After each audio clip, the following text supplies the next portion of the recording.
За тэгээ булгаахан та нарыг өөрийнхөө нэрсэн Rocky халуун кофегоороо дайлах болно.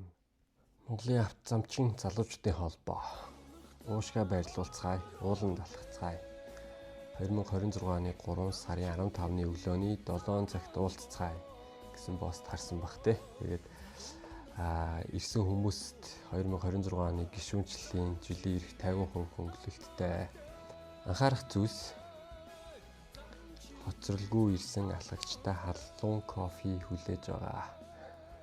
За бэлтгэх зүйл бит дэвтэйхэн дулаан хувцлах, альтргаатай байх тул арзгар урталтай гутал өмсөх. За нэмээд гутлын хадаас байвал бас тун зүгээр.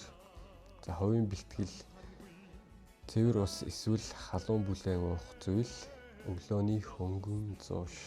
За эхлэх цэг мэдээж богдхан уулын дугуй цагаан өсөх хэсэгт. За тэгээ булгаахан та нарыг өөрийнхөө нэрсэн Rocky халуун кофегоороо дайлах болно. Та бүхэн кофего авах иймэрхүү аятайгаар ирээ. За тэгээд нөгөөдөр өглөө уулзцгаая.